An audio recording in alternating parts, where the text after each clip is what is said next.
I'd like to call the August 12th, 2021 council meeting at 5:53 PM to order. Machines are open for roll call. Mr. LaFrance, Mr. Blink. Go ahead.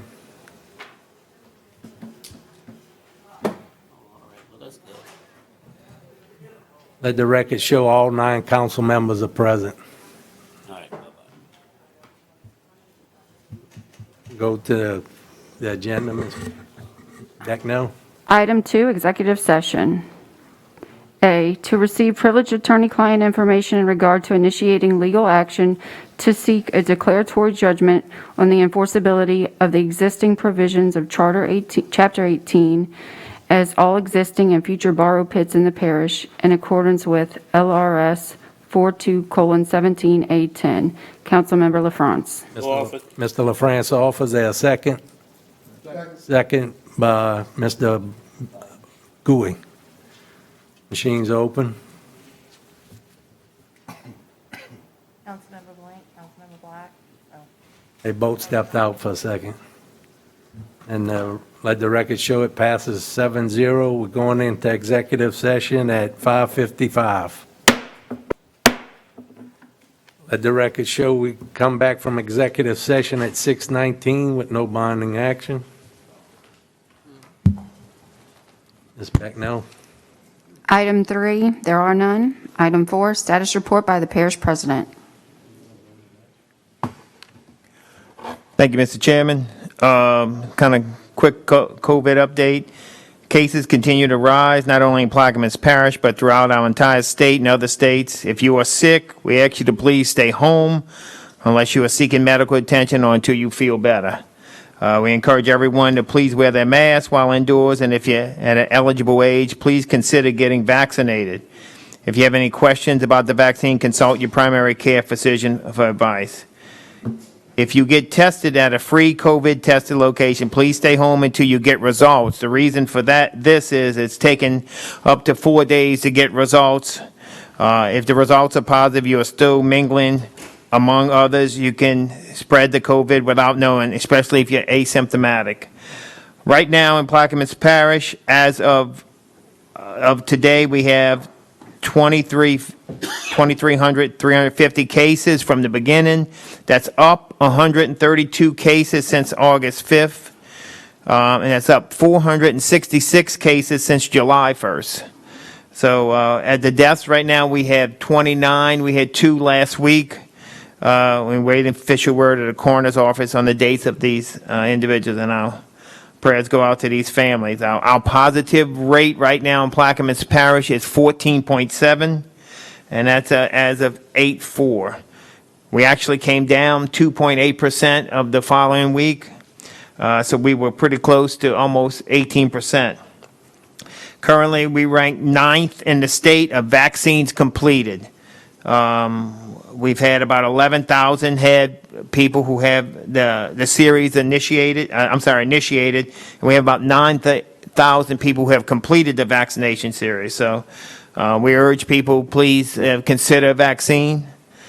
We still have the available locations, which is Plaquemines Parish Health Department, the Plaquemines Pharmacy, Delta Drugs, Plaquemines Medical Center, and Plaquemines Primary Care.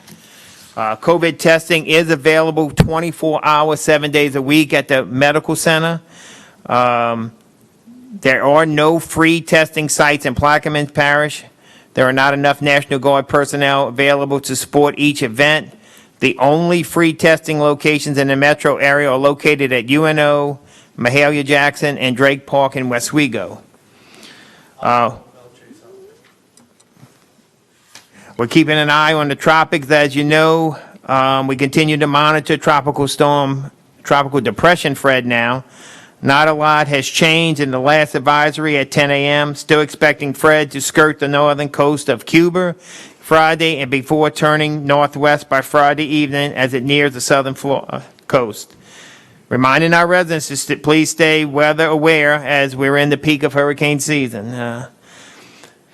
Road closure update. So I'm going to give you a little bit. Barrier Road and Russell Drive lane closures extended. DOTD announced southbound and northbound LA 23 Belchase Highway between Barrier Road and Russell Drive. There will be alternating lane closures from Wednesday, August 11th through Friday, August 20th, from 8:30 a.m. to 3 o'clock each day, and the work related to the roadway, it's the widening and drainage project.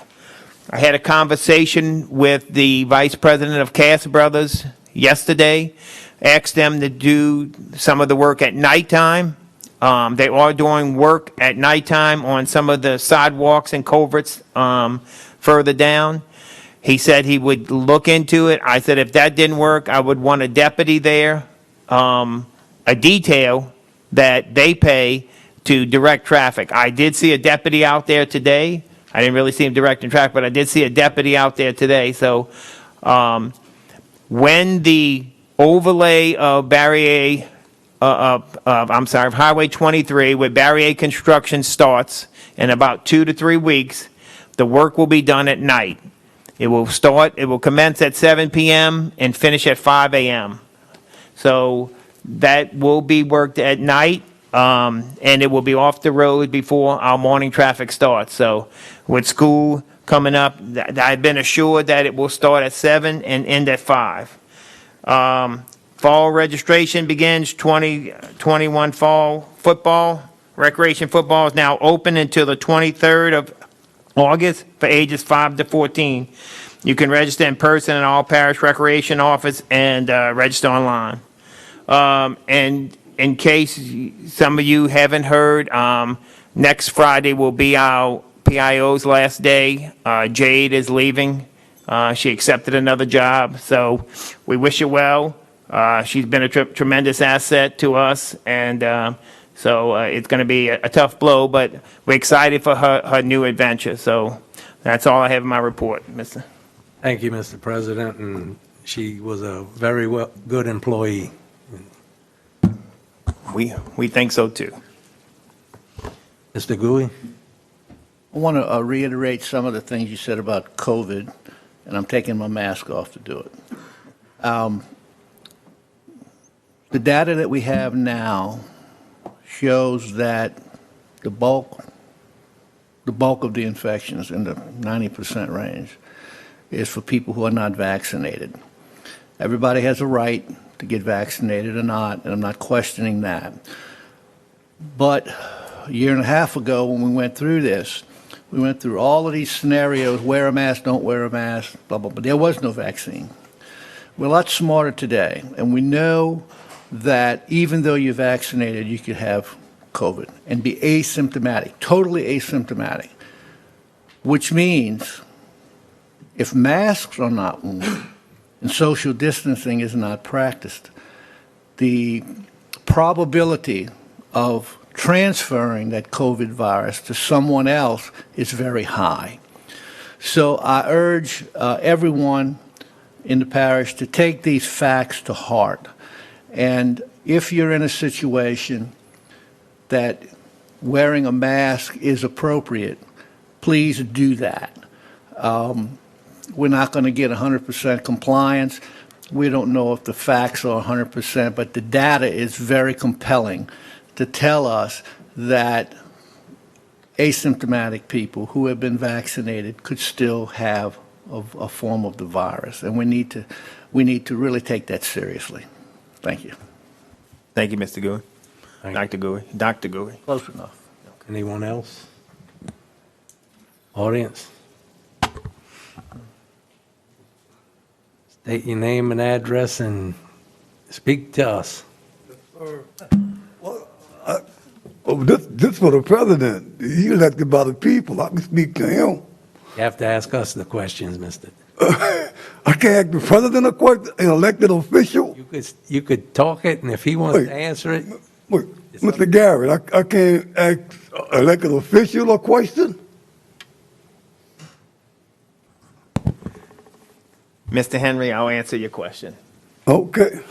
Because, hey, it's not nothing bad. I just wanted to know, since the infrastructure bill passed the Senate, we need ferries, we got a port, and then that money coming down the pipe. That's all I wanted to ask.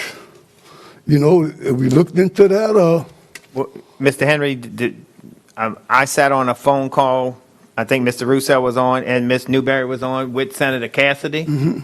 My question was actually asked on the call, if we have so much infrastructure or Biden money coming down to plug in for bridges and roads, as Senator Cassidy says, why couldn't we use some of that money to offset some of the gap of our thing? And I think Senator Cassidy danced around the question. I mean, they were on the call, they could hear it too, that I think it's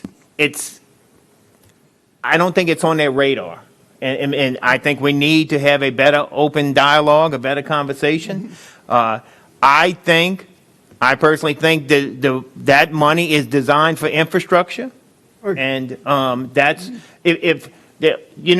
we always get money or opportunities to have money, and the first thing that the state or the federal government says, do you have a shovel-ready project?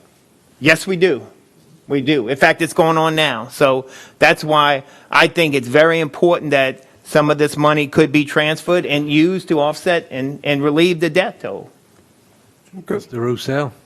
Yes, and on that call, it was made very clear to us that priorities need to be set, and that's why we need to pass a resolution here that I'm intending on introducing today to say that we support the Walker Road, Peters Road bypass once again. We met with Cassidy's staff at a meeting. Mr. Lapine was there, and she said that it's very important for us to get as many people on board as possible to rally around that project. And I'm hoping that since Jay's gone, you assign that to somebody else to be able to try to get the letters of support from other West Bank groups. Right. And if we can get on the same page saying that that's our priority, that's a priority. Now, if we want to do something different, with this contract, I don't want to open that door again, but we got to break the contract. I just wanted something positive for the people, man. You know, if we can use it, now. We all pay taxes. Thank you. Any other comments? Ms. Beckno? Item 4A, update by charter directors. They sent out the emails if anybody has any questions on them. Next item. We do have an email that came through. It's from Will Hildebrandt at 116 Pie Street in Belchase. He emailed, what is the status on the Medal of Honor pumping station and drainage project? Again, it is hurricane season, and there is a storm heading for the Gulf of Mexico as of today, August 11th, 2021. I sent a similar letter this time last year when we had already had 4 hurricanes that threatened the coast of Louisiana, asking the same question: when will the Medal of Honor pumping station be in service? Nothing has been done. This pumping station will not only help protect Fort St. Leon subdivision from floodwaters, but it will also add pumping capacity to the total drainage systems. Please expedite this drainage project as soon as possible, or maybe as soon as yesterday. Thanks for your time. Anybody want to answer that for him? We would have an answer. Mr. Hapley is out of town. I can't give you the accurate update. We've been working with Mr. Russo. We are actively working on it. So, but I can tell him, I can't give you the definitive time when it will be done. So, Thank you. Mr. LaFrance? Yeah, my question is for Mr. Eppley also, but hopefully that y'all can relay it to him. After talking with several residents from Grand Bayou, they're telling me that they water meter is being estimated. And I understand that all the water meters are planning on being replaced with the new water meters. Why hasn't this taken place in Grand Bayou, since Grand Bayou is one of the hardest areas to read? Mr. LaFrance, I will have to get back with Aquametric, but I thought Grand Bayou was one of the first ones that they went with the water meters because of the location and have to. If it's not, we'll have to get you an answer. Like I said, I honestly thought that was one of the first ones that we did. No. But, look, Mr. Appley's out of town. I'll But, yeah, but I'm puzzled, like, I thought that was the objective, is to get the ones who needed it, or the furthest amount of place to get out to, but, I realize they have to get on a boat to go out there. correct. So I thought that was intended to be done first. We'll get you an answer. All right, thank you. Anything else? Ms. Newberry? Yeah, I have, Mr. LaFrance, I had that question at one time. I had people asking me, and even myself, why, after having the new meter in, why it's estimated. And the answer I received from Mr. Epley was that, please call the office, and we can have that answer for you, probably with your address. Also, I was told that it could be satellite. So if there's a lot of rain going on, the clouds, and we've been having a lot of rain, so it could be lack of reading because of satellite, because it is operatable through the satellite. That's all I have. You know, it hasn't been changed, because the gentleman has the water meter sitting in back of his truck, and he's getting a bill every month. So no, that's not it. Mr. Bartholomew? Yes, concerned about the Percy Griffin Community Center. We've been working with and appropriating money for the air conditioning. It's still not working. And it's been over a month. And I don't know what's going on, so maybe the next council meeting, we can have an update and see exactly why we're not where we should be with it. Yes, sir. Thank you. Okay, thank you. Mr. Brock, you want? Go ahead. Rob Forshey. In reference to the water meters, just so happens, I was asking a guy who was in the area further up on the streets where I live. All the meters have been installed. I was informed that these meters do not work when they get wet. So he has been employed to read the meters, just like they were previous to these meters being installed. So I guess we've wasted a ton of money installing these meters. And it's multiple streets. It's not just one street. It's not just Grand Bayou. It's multiple places. Of course, Grand Bayou probably had never gotten the meters, but where they have gotten the meters, they're not working. And I was told that it's because they are in the water at the meter. And so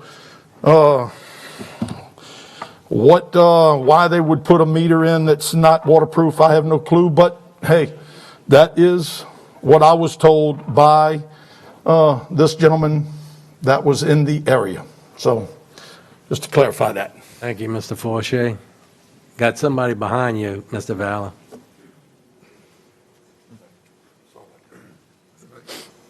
Clarence Brooks, 156 Crossover Lane, Phoenix, Louisiana.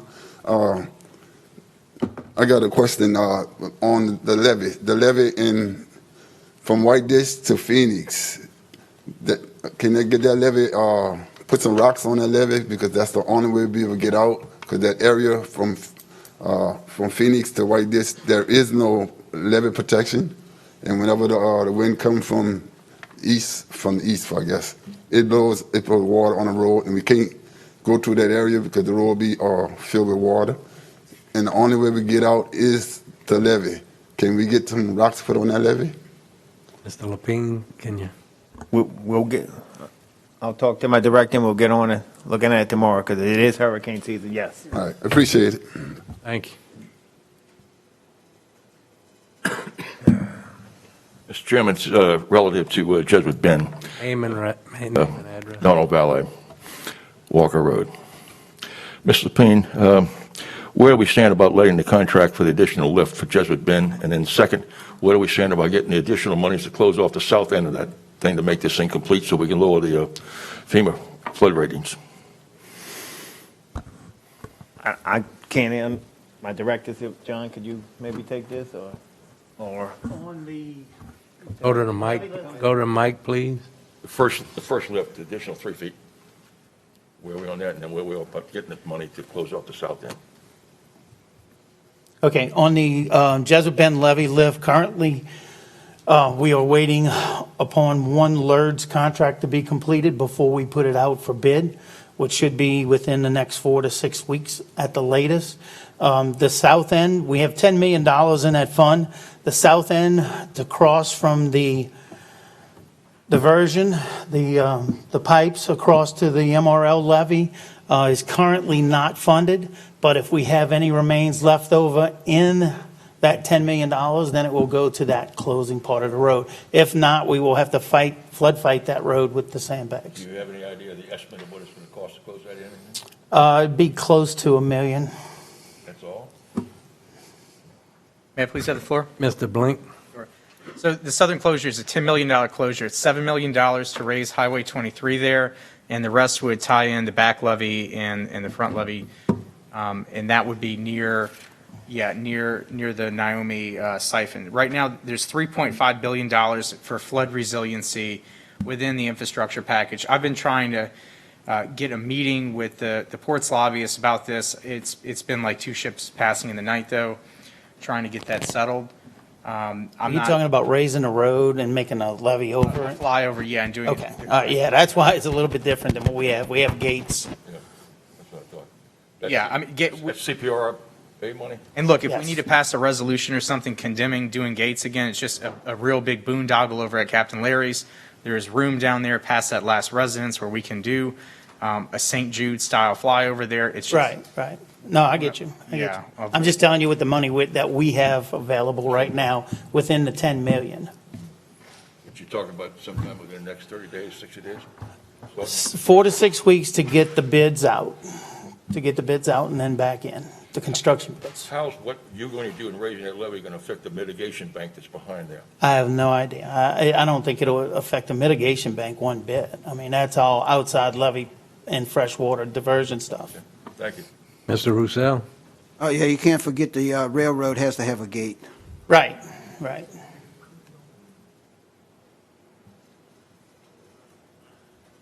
Next item, Ms. Becknow?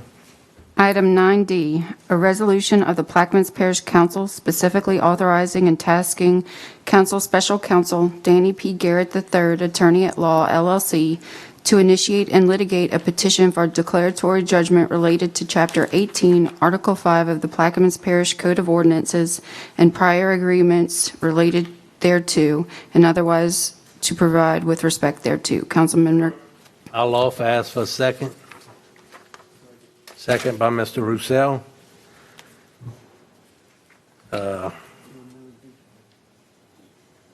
This is to have our attorney, Danny Garrett, go to get a declaratory judgment on our permits for borough pits. Any other questions from the council? Administration? Audience?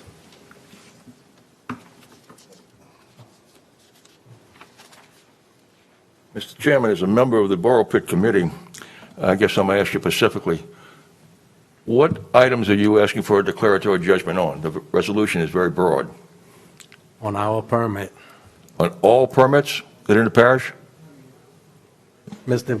Danny Garrett? Mr. Garrett, can you answer that? Yes, sir. The intent would be to seek a declaratory judgment on the applicability of the various provisions of the existing borough pit ordinance that was originally enacted back in 2012 to the various borough pits that are operating in the parish. How do you think that's going to affect the borough pits that have already been issued a permit? It shouldn't, I mean, the litigation itself wouldn't affect anyone who currently has a permit. This would just clarify, because there have been questions raised in the past about various provisions of the ordinance, and those issues were never resolved through any sort of judicial proceeding. So as permits are expiring and people are applying for new permits, the very same questions are coming up again, and this is to essentially help resolve those questions in one format. You know, as I've said before many times here, I would rather sit down and negotiate with somebody and see what our differences are and what we're trying to achieve in the big picture before we go to a lot of expensive litigation. Again, I'm going to ask you all to look at that as well. You formed a borough pit committee. It never really got all the information, and it's moving forward in these particular actions. In all fairness to everybody, I think, again, you're a capable attorney. I said most of you people have been knowing these ordinances for some time. We got to live with what has been done in the past. But irrespective of that, I don't think that anybody's going to agree with what you think, and vice versa. I don't think you can agree with what they think. So declaratory judgment, in my opinion, doesn't really harm anybody. It's going to accept what we're going to have to all live with after the fact, whether it's there or not there. Okay? If we reach an impasse, that's the only attorney. But meantime, I think we need to move forward and issue the permits that were at hand. Thank you.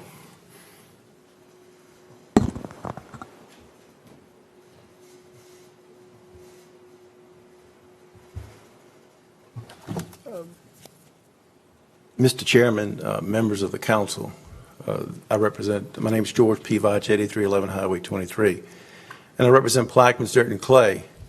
There's only one permit before this council for a borrow pit, and that's my client's permit, Plaquemines, Dirt and Clay, which has been before this council. It was filed in March. It's been before this council since April, and it's been deferred every council meeting, and it's again before this council today. I can only presume that if this council is seeking to get a declaratory judgment, and based upon the previous question by the previous person that was up here, I can only presume it's dealing with Plaquemines, Dirt and Clay. And if it is dealing with Plaquemines, Dirt and Clay, I'd like to know what the problem may be, or if there isn't a problem. If it's not dealing with Plaquemines, Dirt and Clay, I have nothing to ask this council or the council attorney. But if it's dealing with Plaquemines, Dirt and Clay is a grandfathered pit that's been operating since the 1980s. The pit was operational before any borrow permits were enacted.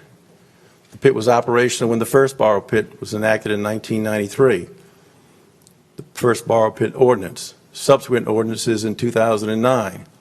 In 2011, the Plaquemines Parish Government and Council issued an opinion to Plaquemines, Dirt and Clay that a permit was not required to operate this 570-acre borrow pit.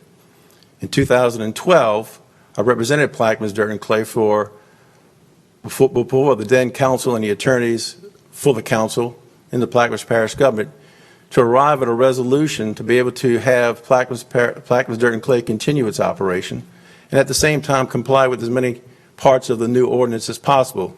We entered into good faith negotiations and came up with a variance agreement. That variance agreement is an agreement that deals with the particular borrow pit.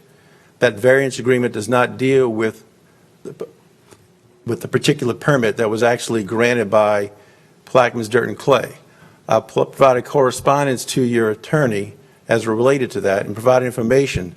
And when Plaquemines, Dirt and Clay applied for its borrow pit back in March, it included a copy of that variance, which was approved by the then parish council at that time, which became part of the borrow pit law as it relates to that particular borrow pit, and not for the permit that was subsequently applied for by Plaquemines, Dirt and Clay. I suspect that one of the issues that this council or the council attorney may have, or some members of this council may have as it relates to whether that variance applies to, as I said earlier, the particular pit or the permit. I provided information to your attorney that it is pit specific. So when we applied for our application for a borrow pit, we included the variance. And I would ask that this council not defer the borrow pit permit before the council today.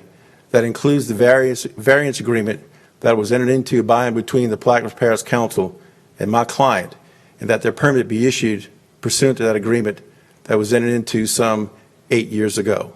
If anybody has any particular questions about that, I'm more than happy to discuss it, explain it, so we get some certainty and definitivity on this matter. Anybody have questions? Thank you. Thank you for allowing me the opportunity to speak, Mr. Chairman. Any other questions from the audience? Machines are open.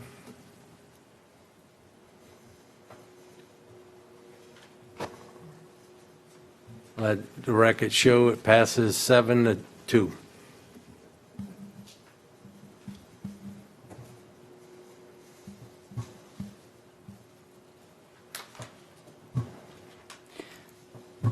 Item 7A2, Plaquemines.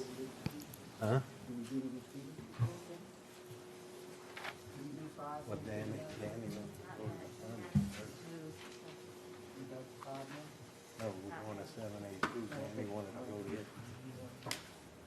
Go ahead. 7A2, Plaquemines Dirt and Clay LLC, application number 2021-335 dated April 16, 2021, continuation of existing borrow pit operation 22222, Highway 23, Port Sulphur.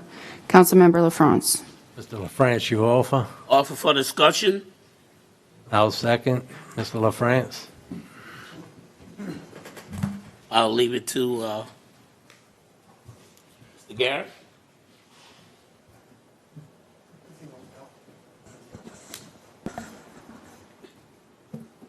I guess I'm at a loss, Mr. Flynn. What, is there a specific question? Or I guess the discussion is, if no one else wants to pick this ball up, is that, what's that?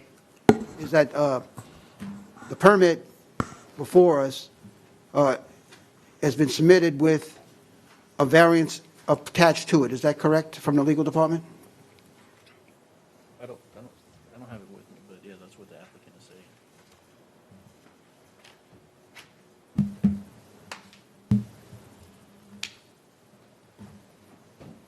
Well, to save time, I believe it's the intention of this body to issue this permit without the variance, to make it very short, and make it in compliance strictly with the ordinance 212-238. And if the applicant does not wish to proceed with that, they can resubmit or withdraw.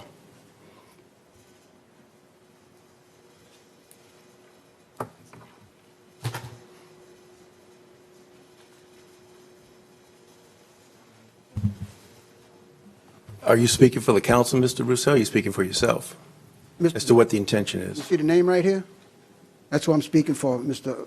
Pivach. All right, well then, I just was clarifying that, Mr. Russo. You speaking for just yourself? Ordinance on the table is just what he said. We passing the ordinance with no variances. Well, actually, what you said was you brought it up for discussion. It wasn't, is it being brought up for discussion or is it being brought up for a vote?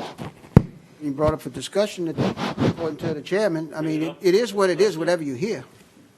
Well, no, if it's discussion, it's discussion. If it's for vote, then this council has a prerogative to vote on the permit, and you take whatever action you deem appropriate as a council.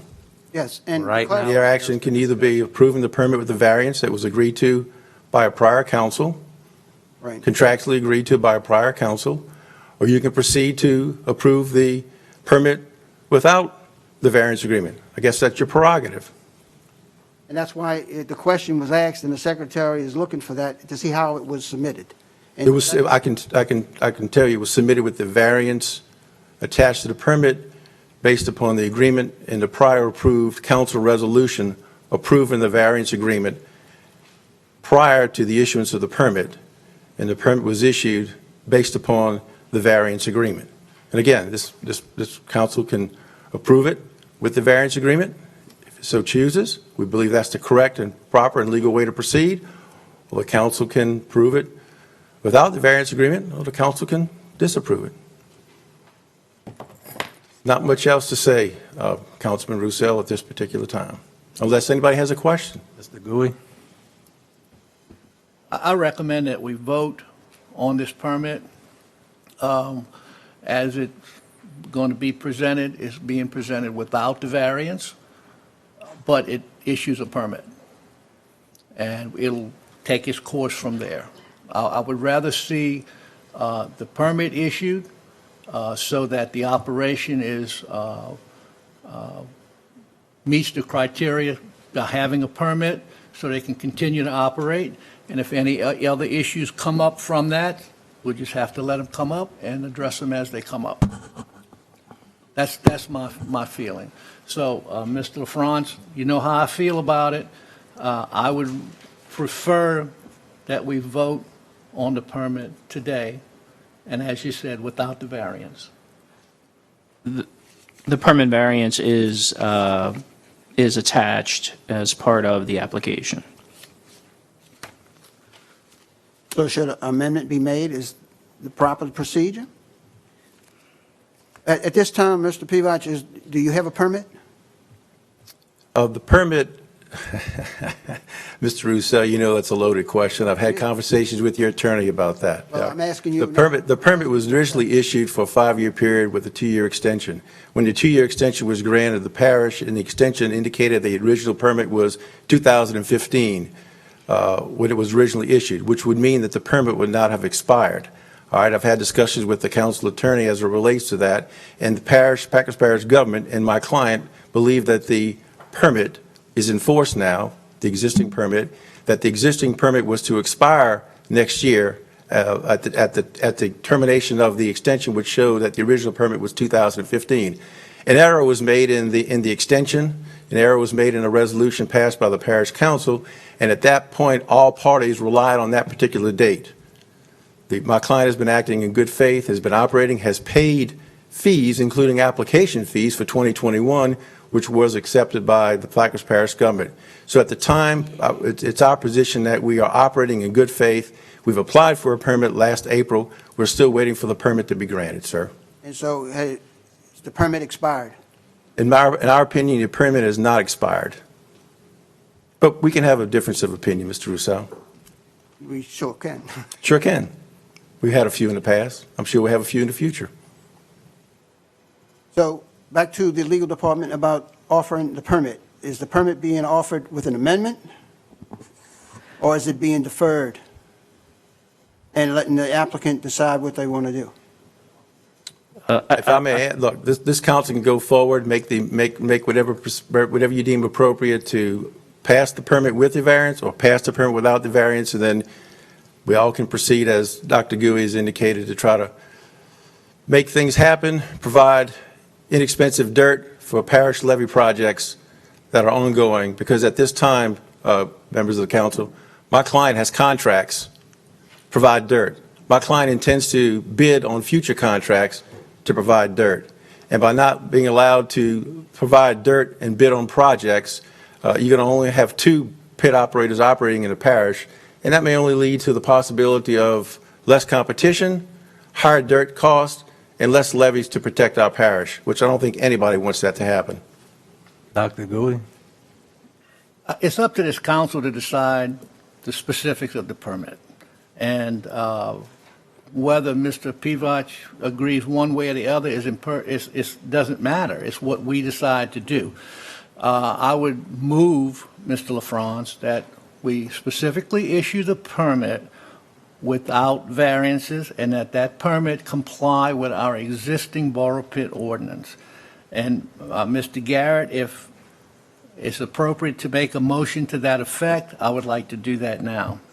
Yes, sir, it is. Give you additional information. Thank you. So Mr. Garrett says it is appropriate. So, Mr. Chairman, if you we'll wouldn't talk mind. about it after we get a second on my motion. Okay.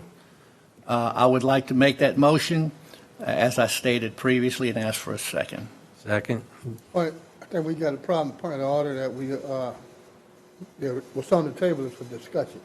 So we have to change that mode, put it in the offering mode. I think Mr. Gouy moved it to a vote earlier. Can't. It does. He can't. You have to remove. It's under discussion.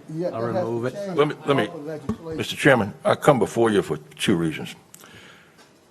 Y'all put me on a borough pit committee. Point of order, can we clarify this issue, please, at the table? I think that Mr. Goui's motion would be considered a substitute motion. The original motion was a motion to discuss.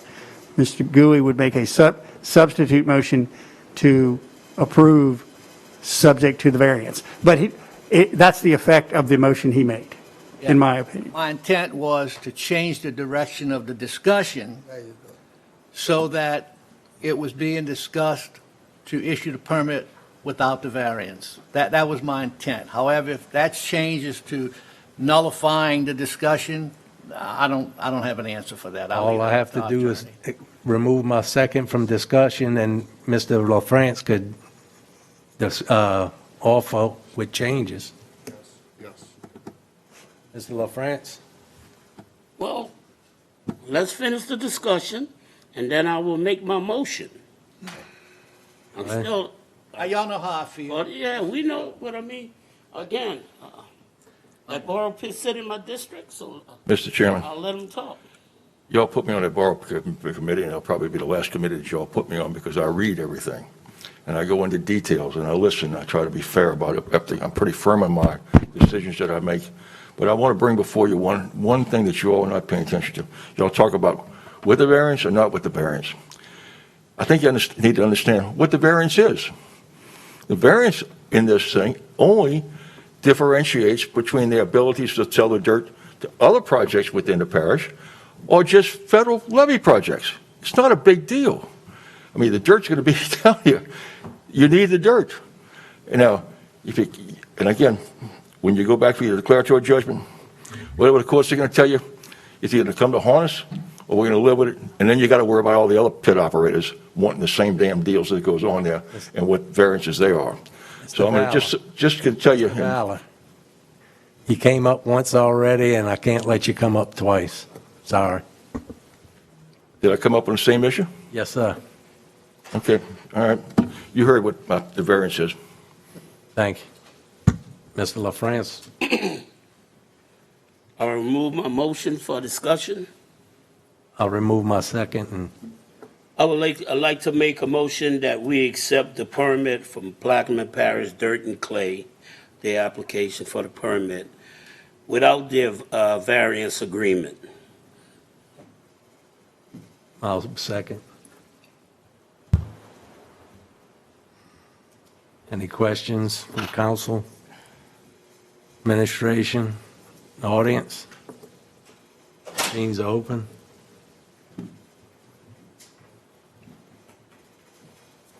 Motion passes 9-0.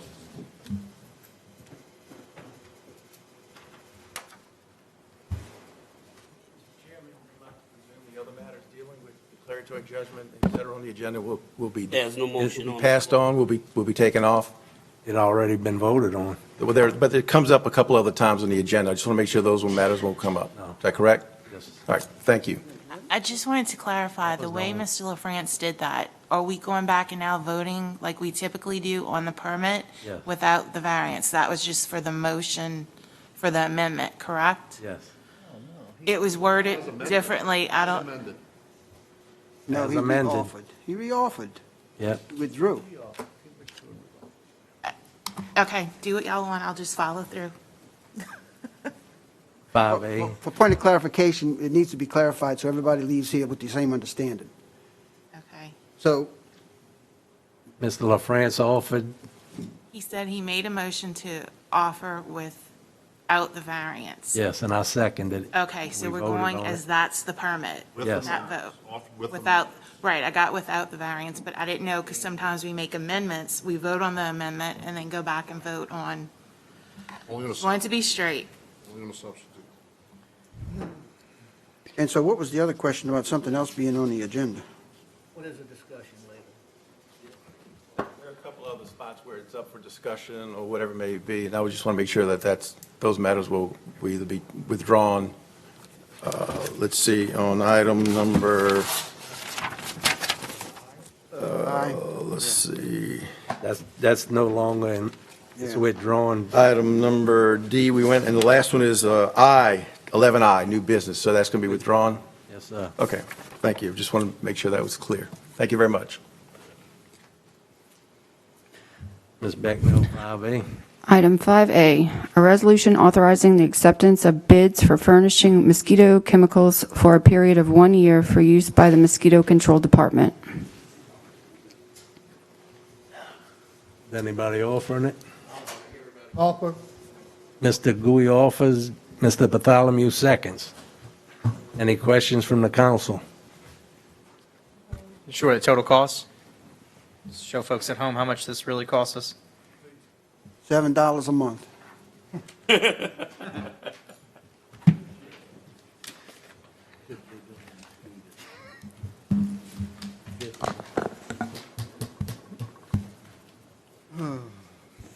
$7.80 a gallon, $7.80 a gallon. Does it say how many gallons?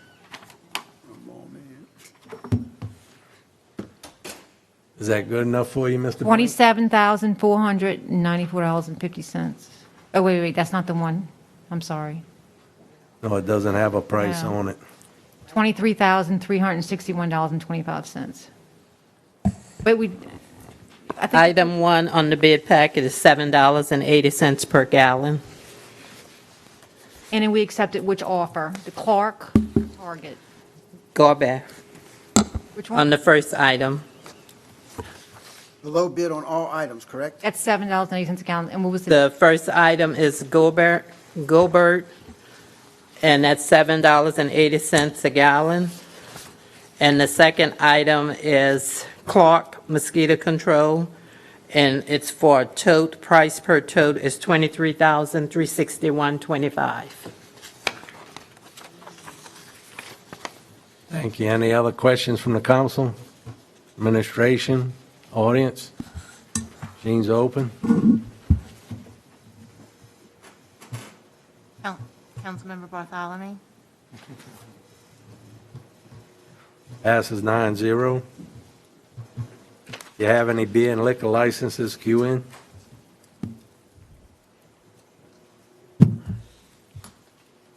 Seeing none? Ms. Becknow? Item 7A, 7A1, Gillen Engineering LLC, application number 2021-282, dated March 26, 2021, drill 6 boring for the Glen Oaks Development for multifamily structures, intersection of Russell Drive and LA Highway 23 in Belle Chase. Councilmember Roussel. Mr. Roussel? Yes. This application has been withdrawn by Gillen Engineering LLC. Therefore, there will be no need to vote on this item, so it'll be withdrawn from the agenda. We have a letter to be read by Mr. Lands. Withdrawn. It's withdrawn. Withdrawn. Okay. Not read it? It's irrelevant. I guess he doesn't, yeah, he told me earlier, yeah, but that's okay.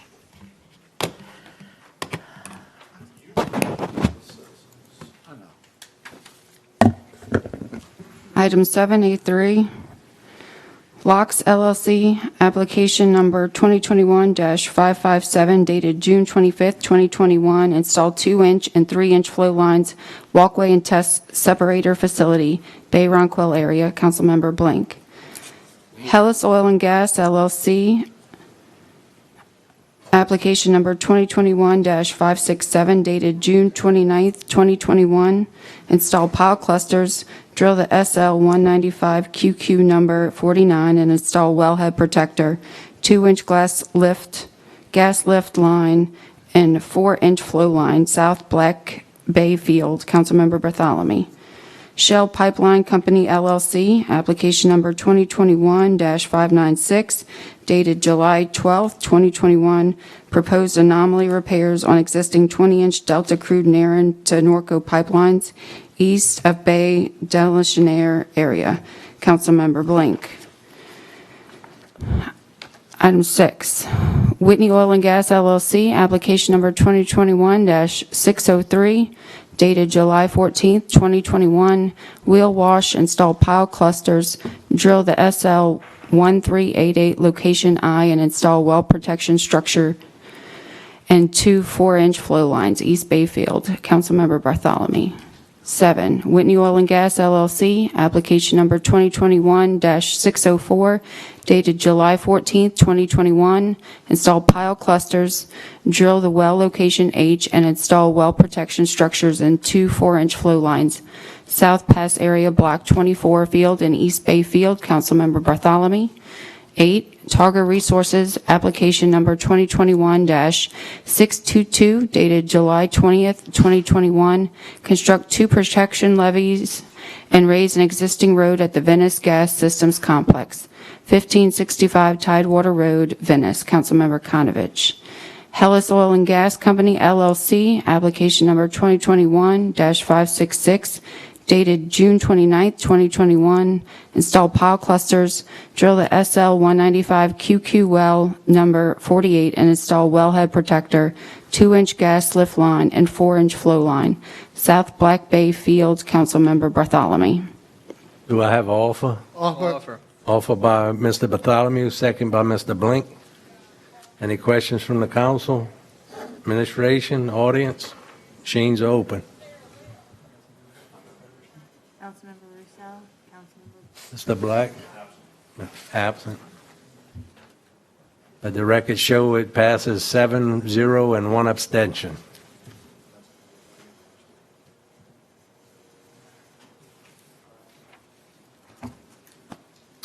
Item 7B, Sean Martinez, 4th Trailer Residence, 119B Mathern Lane, Belle Chase, Louisiana. Councilmember Blink.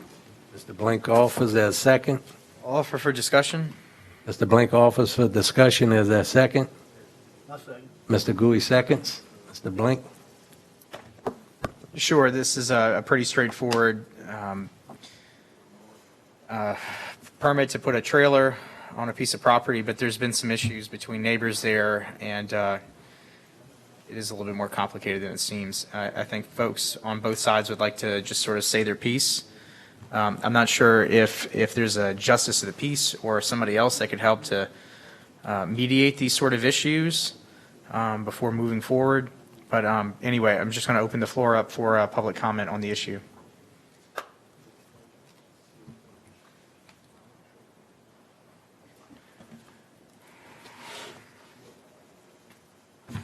Good evening. My name is Raymond Shane by Church.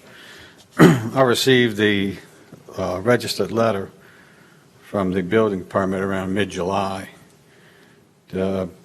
Someone is petitioning, I'm going to call it Mathern Lane, to put a trailer behind my house. Now, talking to Mr. Metcalf, it's zoned A2, which he tells me is automatically 2 trailers allowed back there. They already have 3. The third one came, I don't know exactly when, sometime after Katrina. And I have various reasonings to oppose this. Reached out to the sheriff's department. You got a packet in front of you with about 70 pages of complaints, 911 calls, varying from noise issues, drag racing, fires. They had an ATV running behind the house. All of this started. I don't know if the property is being rented or if it's been bought. I'm assuming rented. We had no trouble with the people that were back there.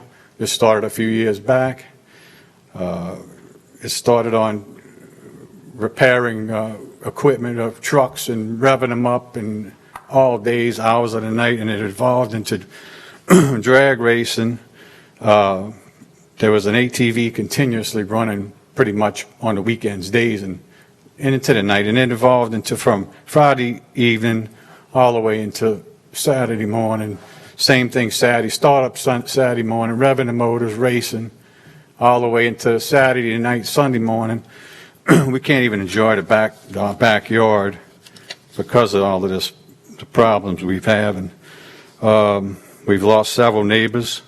One recently within the last year because he couldn't compete with that. He just got tired of it. The police evidently can't do nothing. They go back there, stop the noise, turn the music off. I figured after a few times it would be a fine or arrest or something, but it's just, and obviously nothing's done. And I guess if you're on the other side of the law, you're aware of all of this.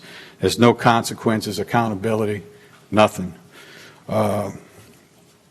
They got pictures in your folder of all the stuff behind my house. There's old car doors up I think the back of a pickup truck, tailgates. We have, they got a swimming pool back there with about 2 foot of water in it. Let's see. I'm being told there's an ordinance regarding, they got several vehicles in the front of the property that they work on. One of them's probably been there for 3 or 4 years. It's never moved. Also, about a month ago, they came in there with mud and rocks, and I thought they were making a pad for this trailer. Well, now I got about a foot of mud behind my house that I can't get drained because of the rain. Like I said, my former neighbor, Steve Small, lived there for 14 years, and the guy just gave up. And it's a shame because he and his wife are about to retire, and here they go selling their house and have to inherit another mortgage for 30 years. But we can't even enjoy our peace and quiet back there. And I didn't get a chance to look through I reached out to the sheriff's office, and that's why I got all the 9/11 reports. I didn't get that till Tuesday afternoon, and I brought it to the council secretary to run the copies. But in addition to all of the complaints we have about the noise, I've seen in there, evidently there's a drug raid involved back there. They found, of course, marijuana, oxycodone, various drugs, paraphernalia. And the sad thing about that is there was a 5-year-old juvenile back there when all of this was going on. But another disheartening thing, back to Steve Small, his daughter is a deputy for the sheriff's office. And it's sad that nothing could be done. I assume that something could be done.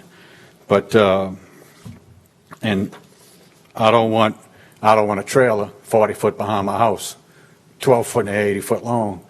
I don't want to look at that. I got somewhat of a tree line. I got some sheds on the side. In addition to that, what happens to my property value when I go to sell my house, you know? But I'm not interested in having a trailer back there. It's zoned for 2, there's 3. I don't want 4. I don't care if it's a disturbing thing or not, but you got 70 pages of complaints in front of you. Anything else? Yeah, I told him about the pool. With the green water. Yeah. Not only in addition to being unsafe for kids, what about mosquitoes? I mean, we live in a country. So is this the old Sanders property? It's 40 foot behind. Yeah, that's not it. It's 40 foot behind my house, Mr. LaFrance. Yeah, you did it all. I mean, Yeah, you went through all of it. There's multiple vehicles. There's at least 5 or 6 vehicles that are broken down in the front of the trailer on the highway. They don't move. It's all garbage back there. There's piles of garbage, there's piles of car parts. There's unmanned, if the pool is out there, there's children over there. I mean, it's a hazard completely. Steve's daughter is a sheriff's, works for the office.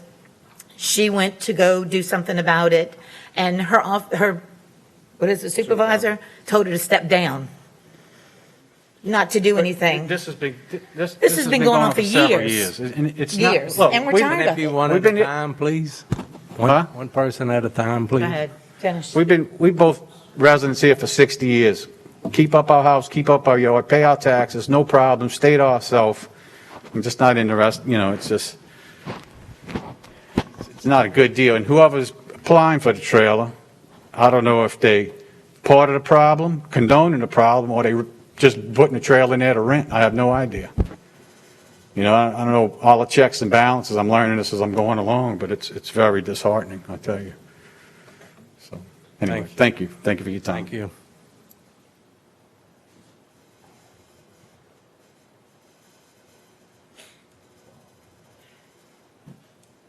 It is a nuisance, I ain't gonna lie. It's the first trailer in the front. I can tell you the name. Name and address for the record, Sylvania please. Martinez, 145 Adam Drive. It's family property. It's one of my nieces and her boyfriend that stay in the front. It's all family. We've called the police ourselves over the boy. You can't do nothing. We gotta put a civil debate or whatever. That's what the police keep telling us. I've called the police myself. I could give you the police, their names and everything. We don't get no help. You know, he's telling the truth. There's stuff all over the place. We can't get him out. The only way you could get him out, I've just got the people that were living with him, with the little boy. We got them out. Now, the only way they could get him out, my sister owns the trailer. She'd have to put him out. It's her daughter. She don't want to put her out. You know, but that has nothing to do with my son and his trailer. These people, I don't know these people. I think that's Shelley's brother. Is that who you are? What about your fence? What about it? That's an insurance Please talk to us. I don't care if it's an insurance issue or not. This fence has been like this about a good 8 years, I would say. Please talk Well, to us. however long, I don't want to argue with y'all. However long the fence is like that. You know, the fence is practically falling, the top of it and everything, pieces fall on our yard that I have to put against the fence. He's saying I'm flooding his property. How many years have they flooded our property? How many years? We talked about getting the ditch dug. We've been there since Katrina. The ditch has not been dug yet. We got a bobcat. We dug it ourselves. I talked to Richie. I see Mr. Lapine. He had up there his papers. Oh, this is all the ditches they need to dig. All the ditches. Well, look, we've been asking, what, 16 years? Not once has this ditch been dug. So we got the bobcat, and that's where they see the dirt and everything, because it came out the ditch. Now, it's not completely against their fence, so the water can still drain. The water was there before the mud got there. It's not something new. The water was there before the mud got there. Now, it's not a council matter. It's more of a civil matter. They want to take it to court. Take Alan to court, because he's the one causing the problems. My son has nothing to do with that. It's family property. I like to put my son's trailer on the family property. Well, that's what we're here for, the fourth trailer. What, the other 3 trailers? The property is zoned for 4 trailers. Yes, it is. It's zoned for 4 trailers. The trailer in the back doesn't even have nobody there. It's condemned, the trailer in the back. My sister, which they have never had any trouble from her, stays in that 3rd one. We'd like to put it in the 2nd one, and the 1st one in the front. You could go there yourselves. It's got all the cars, all the junk, the pool, and everything else. They were told not to put a pool there because it's a hazard if somebody would come and drown or something. I can't do nothing else to speak to them. I have no law behind us. Nobody's behind you. All you have is complaints. I have the people in the back, 137 Sarah Drive, that came over there. They put up a new fence and everything. They sold a house. New people put up a new fence. You know what? Tore up the back of the yard. I can't even cut back there anymore. Tore up the back of the yard. Closed off the fence. Now, how in the hell are you going to fix this? This has been since November, and it's not fixed yet. But another civil matter.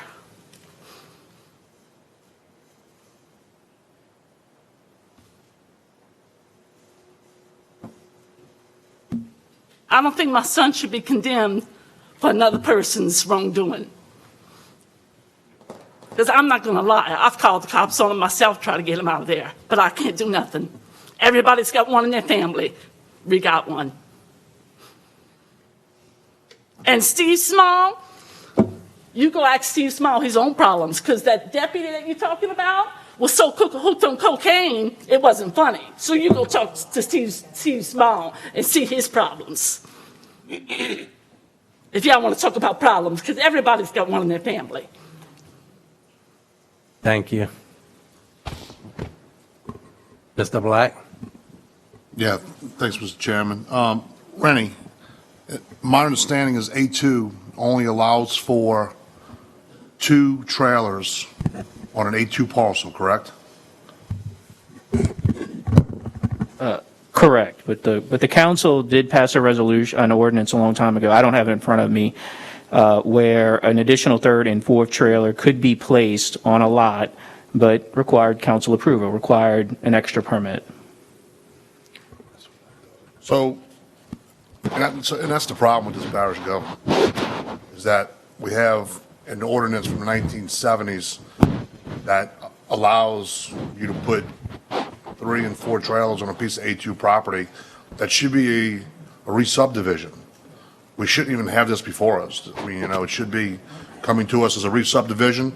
If they want to separate the property to 2, they can do 2 on one parcel and 2 on the other. So I'm just making a point that, I think this permit is, I mean, you clarified it. I wasn't aware of that, but. Well, it It's only introduced for discussion, so. Yes, sir. Name and address for the record. My name's Sean Martinez, 121 Mariah Lane. For those of you who don't know me, I'm 28 and I'm just trying to make a living for myself. I drive a school bus for Plaquemines Parish. I've been doing that for 4 years. And since the pandemic, I've been working at A&L Sales. For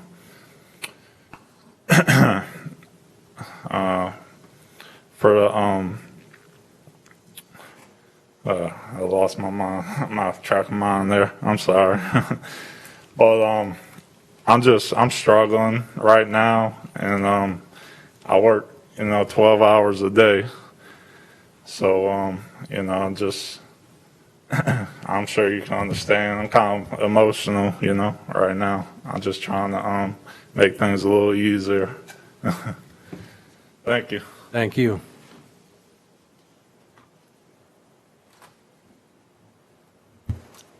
Hi, I'm Julie Olson. Also got one of the certified letters because I own adjacent property also. I was here with several concerned neighbors in 2005 and 2006 when a permit to allow the first trailer was presented.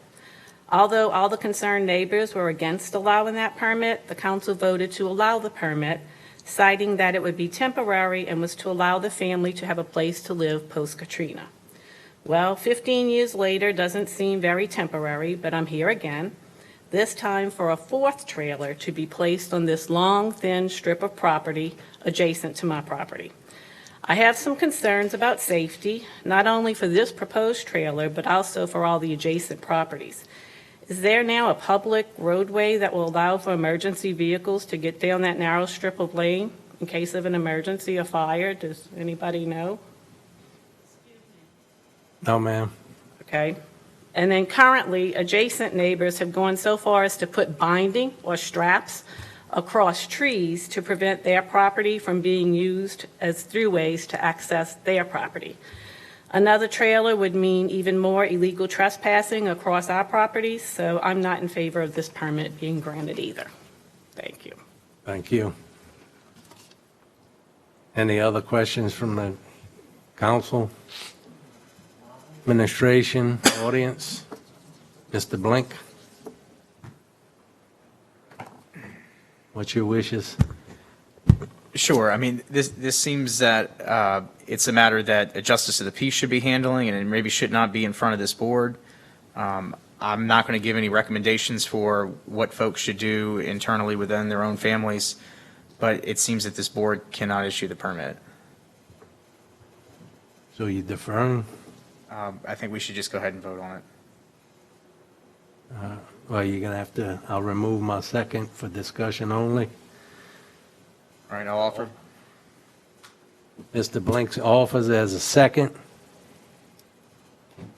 Is there a second? Is there a second? Is there a second? Fails for lack of a second.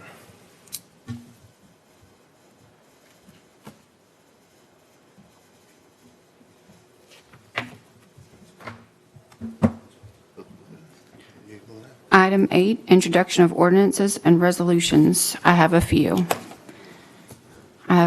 These are for Councilmember Konovich, a resolution swapping the locations of the two regularly scheduled October meetings of the Plaquemines Parish Council and otherwise to provide with respect thereto. An ordinance to levy millages on the 2021 tax roll on all property subjection to taxation by Plaquemines Parish government and otherwise to provide with respect thereto. An ordinance to amend the 2021 Waterworks and Sewage Fund operating expenditure budget, Waterworks and Sewage Operations Department, and 5-year capital improvements plan, repairs, Burris, Waterworks, WWTP project, and otherwise provide with respect thereto. An ordinance to amend the 2021 operating revenue budget and otherwise to provide with respect thereto. An ordinance to amend the 2021 Boat Harbors and Shipyards Fund operating expenditure budget and otherwise to provide with respect thereto. The next few are for Councilmember LaFrance. An ordinance to release servitude created by that certain ingress and egress agreement dated April 18th, 1984, by and between Citrus Lands of Louisiana, Inc. and Plaquemines Parish Commission Council, and otherwise to provide with respect thereto. An ordinance by the Plaquemines Parish Council as and on behalf of the West Bank Levy District and Buras Levy District to appropriate new temporary work area easements in certain portions of lands in Plaquemines Parish, Louisiana, to construct the New Orleans to Venice West Bank Hurricane Protection Levy Project NOV-09, St. Jude to City Price, Plaquemines Parish, Louisiana, for levee, flood wall, drainage, flood, access, and hurricane protection purposes, and otherwise to provide with respect thereto.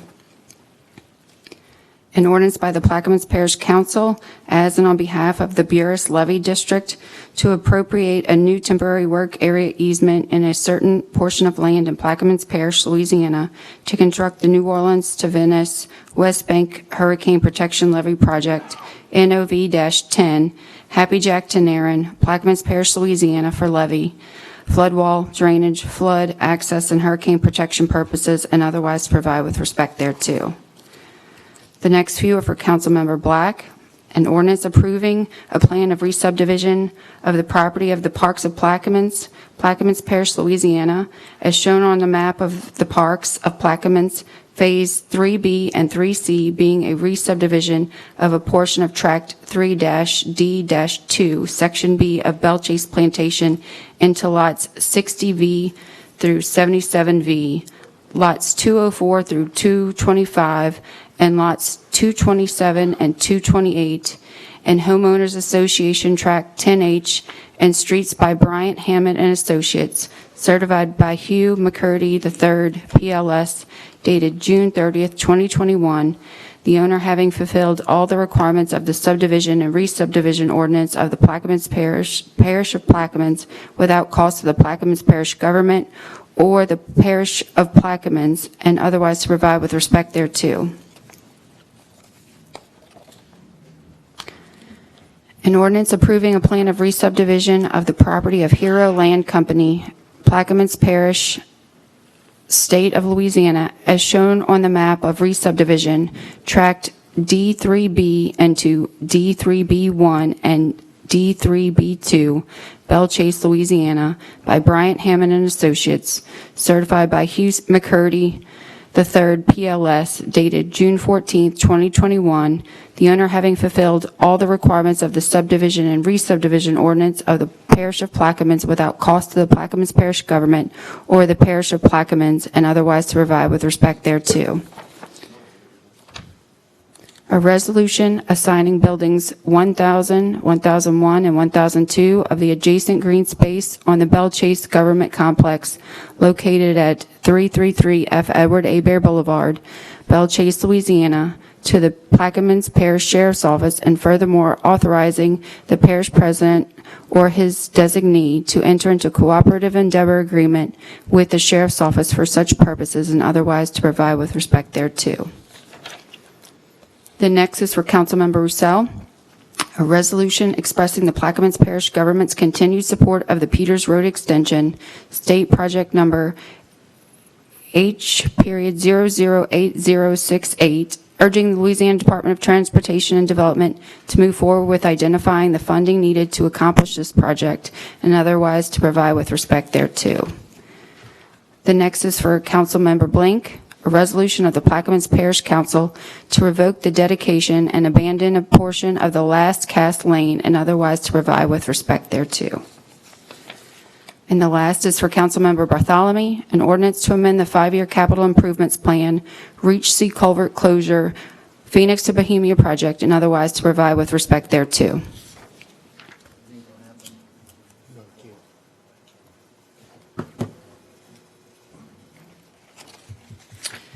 Item number 9. This is 9A1, an ordinance to amend the 5-year capital improvements plan, Land Acquisition F. Edward Abear Boulevard Project.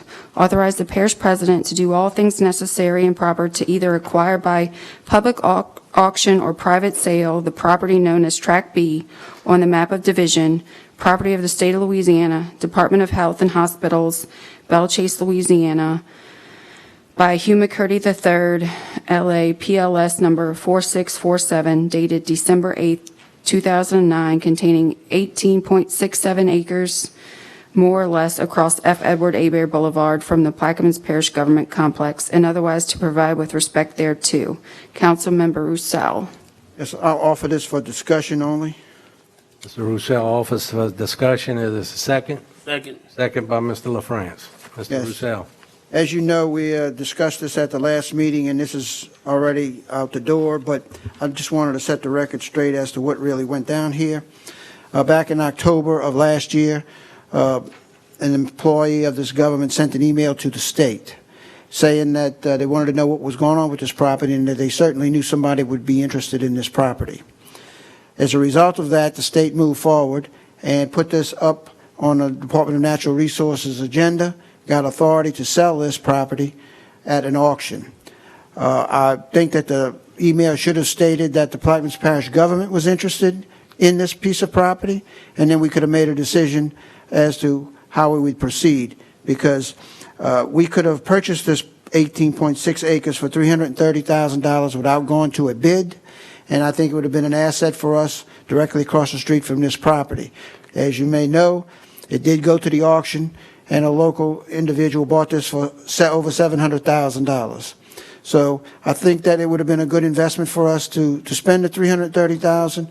However, we missed the opportunity, and I think that it falls on us to see why. And the reason why is because we didn't pursue and didn't word that that email properly, because the state would have been obligated to let us know that it was going. Their excuse is they just put it up for auction. And our excuse is they never got back to us. So the miscommunication here is costing us a considerable amount of money and an investment in a piece of property that the state had valued at the sale of about $1.5 million. So we lost out, and that's it. Mr. Black. Yeah, thank you for the clarification, Mr. Russo. And I also want to clarify a few things. So I know a lot of folks, since it was my district, had questions about why I was against it. And, I saw some of your comments and we spoke a little bit, but I will say this. It was definitely a missed opportunity. But let me explain why. The opportunity had passed by the time this resolution was brought up. The opportunity was to purchase the property, because we had first right of refusal from the state for $330,000 before it went to bid. I didn't find out about that till a day or two when I talked to Mr. Burris before this resolution was offered. If I saw the email back in October of 2020, during the time period prior to it going to bid, when we could have purchased it for $330,000, I'd have said absolutely yes, which would have been a good opportunity. Now, yeah, it would have given us more land to cut and the buildings to tear down. It wouldn't have put it in commerce. But for $330,000 for a piece of property that appraised for over $1.2 million, I thought would have been appropriate, okay? When this resolution was brought up 2 weeks ago, it was pretty much open-ended. The only thing we really could have put in the blank line was the appraised value, because that's all we could really pay for it, which would have been over $1.2 million. That's taking a chance of buying this piece of property. It sold for $700,000, as Mr. Russo said, for 1.2, which was way more than I think that the parish needs to pay for that piece of property. But for $330,000, if we would have known about it, I'd have definitely been involved with finding funds to acquire that. 330 would have been a deal. That deal had passed before any of us at this table, from my understanding, even knew about it.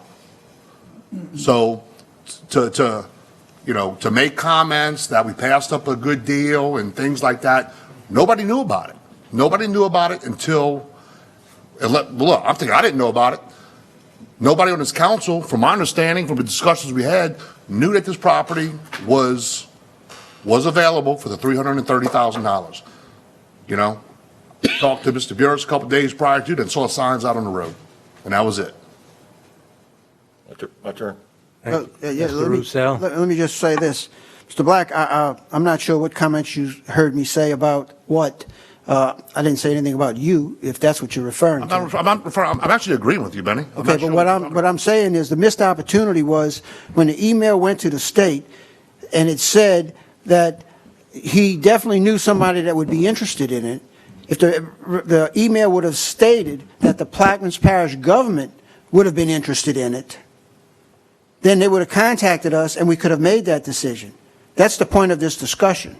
I agree with that. And so I'm upset that we didn't get the opportunity, and we did miss an opportunity to acquire the property. For 330. For 330. I agree with that. However, I did have a strategy to let you know that I had discussed with the attorney that we could have went to the auction, and those individuals who were bidding at the auction might have respected the government's position and might not have bid against us and might not have pushed that issue. So we didn't know because we didn't show up. And that was the strategy that I talked with the attorney for. And I agree. We could have put the 1.2 million in there, and that would have told the competitors that they're willing to go to 1.2. Not that we were. When you play a poker game, you don't have to put all your cards on the table until you show up at the game. And that's what I had discussed with the attorney. Correct, Mr. Burris? Yes, sir, that was discussed. Thank you.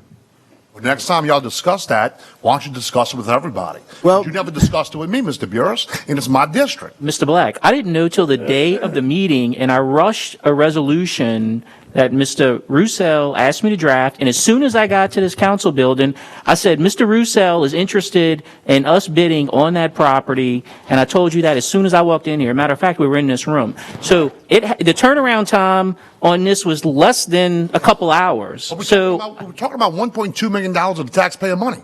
So I think we need to have I didn't know, though. I didn't know. Had I known this 2-3 weeks ago, I would have contacted you. As a matter of fact, I told Mr. Roussel, I said, well, this is in Mr. Black's district. Have you talked about it? What the answer was? No? At the time, no. And at the time, I didn't talk to him about it until the following meeting when we talked in executive session. and Mr. Black, we have talked about this since then. I gave you the reasoning why I didn't contact you, and I will divulge that. The reason why because you made a threat to me on the phone that you're going to divulge that I'm on a state board and have a conflict of interest. I have no conflict of interest, Mr. Roussel, being on the state board and buying a piece of vacant land across the street on FRA there. So you and whoever else up here wants to get Mr. Danny Garrett, who's already admitted that y'all contacted him to go look for ethics violations on me, and we had this discussion. I'm out, guys. Can I talk about it? So there's nothing to divulge, Mr. Roussel, besides that you called me and made a hollow threat. Well, Mr. Black, I'm sorry to see that you're so touchy about this situation. All I said to you... Because I don't play your games, man. No, you can't. I don't play your games, Roussel. Mr. Black, you're very sensitive about this, and... Because you've been doing it for 30 years, these games. Mr. Black, are you completed? I'm done. Mr. I Chairman. know you're done. You're cooked. But the point is that I didn't bring you into the discussion because, as Mr. Burris stated, it was a very quick and easy turnaround. But I did think about giving you a call and did not call because of the fact that I had just read the ethics opinion that was issued and that said that you couldn't... That I asked for. Yeah. That I proactively went to the Board of Ethics and to the Louisiana Legislative Auditor and asked for. Proactively. I could have not done that and just went about my merry way and doing business. However, Mr. Black, you did understand my comment when I called, and that was the reason why. And it's unfortunate that, you did get an opinion, correct. The opinion said you shouldn't have voted on the millages, and you did. So, I read the opinion, and I didn't want to expose you to that. The opinion, Mr. Russo. Doesn't matter. It does matter per the Ethics Board. Go ask the Ethics Board. I'm sure you already did, and I'm sure they told you the same. No. I got the email from Louisiana Legislative Auditor. Let's go to the next item, please. Hey, Mr. Chairman, wait, just a minute. This is a dead issue, and it's a No, it dead isn't. horse. No, it isn't. I can tell you, in all fairness, it isn't. It's a public issue. And I brought it up on Facebook quite some time ago, and I kind of chastised all of you all about it. And let me just tell you, I saw this property years and years ago, and we knew that it was to be offered to the state, to you all from the state. at a certain price. It was been there. Somebody requested it to be put on up for auction. I saw it in the Gazette advertisement that it was coming up for sale. I called the state. The state, somebody or another, the guy that's in charge of this stuff, sent me a copy of the entire package, including correspondence that he wrote the administration, Todd Epley, who responded back to him that he had somebody, they weren't interested, but they had somebody that might be interested in the property. No, that was just recently, before the sale. So I asked again, I said, I got the entire package. I looked at it. I've been in the appraisal business. I've been in the real estate business. I looked at the site. I went to the auction. I bid cash. I was the opening bidder. There was 4 bidders there. I bid $360,000 of my cash to buy this piece of property across the street from you all because it was, pardon the expression, a steal. Now that property, it got up, Pivash bid on it, family. Mr. Hero was there with his family. The bid got up to $400,000 and a penny. Circovich bid it, and it went back and forth to $700,000. Pivash stopped bidding it at the $700,000, and Circovich got it. I can tell you the piece of property was worth between $1.5 million to $2.5 million. It's almost 2,600 feet on a road that all the utilities are in, water, gas, electric, etc. You got 2 or 3 residents on there that could probably use it. I've looked at this property for years ago about the possibility of building a multifamily complex down here. I did not do it because I didn't think it could pass with you guys. I've looked at it. I don't know what Circovich is going to do with the piece of property, but I can tell you what. Right off the bat, if he wanted to spin it in a heartbeat, or you all could have spun it in a heartbeat and control what went on, you left almost $2 million sitting on the table. And what I put on Facebook was, the public cannot expect you all to know everything. You have certain expertise that you all bring to the council in your positions, but utilize the people in the community that know things, that you can talk to about it. Quit squabbling amongst yourselves and work to the benefit of the parish. But to have somebody say, we're not interested in it, it was out there. I've known about it for 2 years to 3 years. I'm not on the council. I'm not running the parish's business. But I hope you all would do a better job and look at these kind of things that goes on. And it needs to pay attention to it. And look at it. I've said my piece. We lost it. Circovich got it. Thanks. And he's going to make $2 million. Next item. Hold on. God forbid anybody makes money in this place. Hold on a minute. I just want to make this reiteration. Rob Forshey. So this thing was in front of the administration of this parish since 2020, October of 2020. So here we sit, your district, wait a minute, your administration, your state, here you sit on a board, you are in communication with people with the state. How in the world can you not know about it is what I wanted to know. And then number 2, look, it don't matter if it was a day before it went to auction, there surely was something that this council or that this parish could have done to get that property. 2020, October of 2020. So I'll leave it right there. Mr. Forshey, while you're up, I do have a question for you. Yeah. On your informative topics page, you put on there that, let's take a guess as to who wanted to purchase this property and who didn't. Where'd you get that information from, sir? I don't know what you're talking about because I never stated that. So you stated so Plaquemines Parish Informative Hot Topics. I appreciate you bringing me up. It's a very informative page, by the way. It doesn't throw a bunch of fluff out there, but it does throw a bunch of facts out there. Even though you wouldn't think so, but of course this guy right here to my left, he's part-time anyway. So anyway.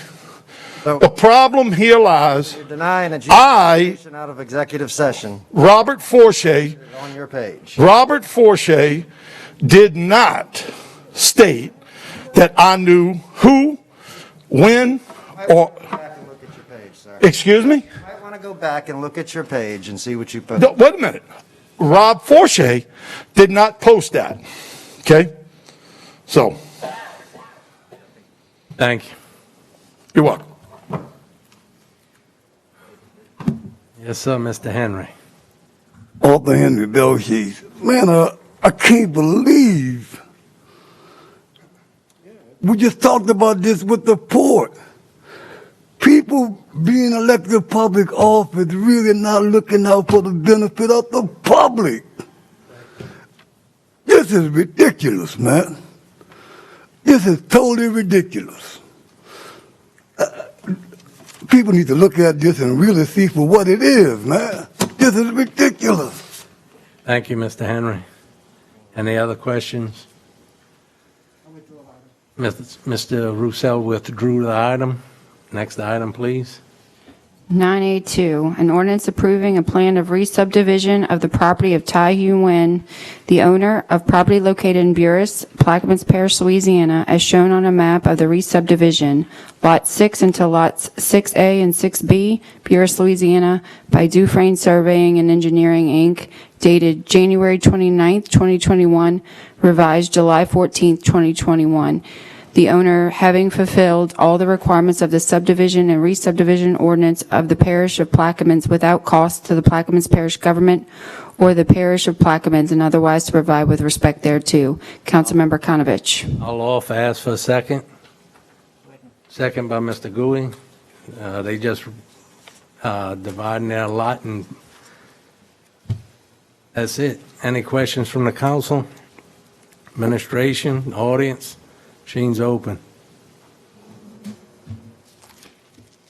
Councilmember Bartholomew? And it passes 9-0. Item 9A3, an ordinance authorizing the parish president to do all things necessary and proper to accept and record a 20-foot drainage and utility servitude donation from the Plaquemines Parish School Board and otherwise to provide with respect thereto. Councilmember Blink. Mr. Blink, you offer? Offer. Ms. Blink offers. There a second? Second by Ms. Newberry. Mr. Blink? Sure. So this is a right-of-way on the side of the middle school. There's going to be a large water line, a sewage project happening there, and deferring to the administration on the source of the funding. This is going to be funded by the grant for the sewer extension project because it's necessary when they went to go install or when they were investigating the installation of the sewer line down Bartholomew Lane. It's my understanding that the water lines, it's sort of a hodgepodge mishmash, and it would be very difficult to install the sewer line along Bartholomew Lane. So I think there had always been some discussions about us running a water line along the school board property so that they could have a fresh water line, extra fire protection, and we're just fortunate in this instance that the grant will pay for it because it's necessary to finish the sewer project along Bartholomew Lane. Mr. Blink? I just want to say thank you all for your efforts behind the scenes to get this going on. This is something that I never would have thought, given how slow sometimes it takes the government to respond, would ever happen within my term here. But thank you all for doing the good work and getting these people a reliable fire suppression system. There's been a home that has burned down back there. Fire department showed up. They couldn't do nothing about it because there wasn't a good water line. And just thank you all so much for sewing it all together. Mr. LaFrance? Thank you, Mr. Blink. I think it's a project that's so lonely been needed. That's it. Yeah. Any other questions from the council, administration, audience?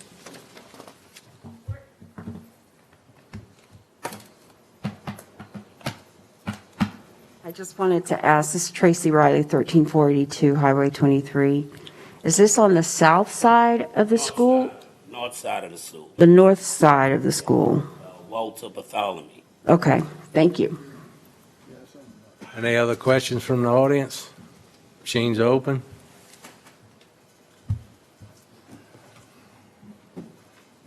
It passes 9-0.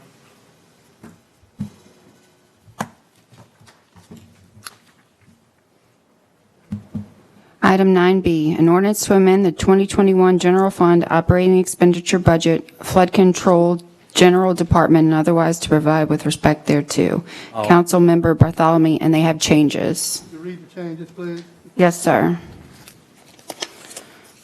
On line item 9, they're going to take out 200 and change it to 600,000. And it's going to come from general fund unreserved fund balance. And then item 17, they're going to fund salaries and wages and overtime 100,000, and the fuel diesel off-road is going to be changed to 500,000. Offer with those changes. Mr. Bartholomew offers there a second. I'll second. Mr. Bartholomew? Yes, Mr. Russell?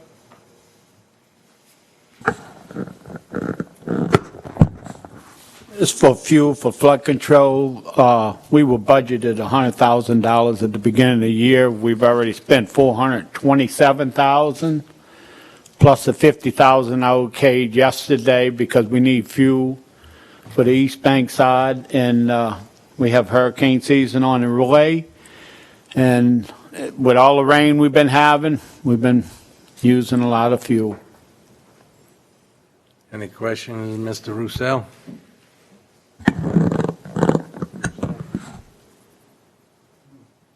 Mr. Blink? Sure, I just want to point out that we've already surpassed the annual average rainfall for the year, and that was about a month and a half ago or so. Any other questions from the council, administration, audience? Machine's open. Passes 9-0. A lot of money for pumping. A lot of money.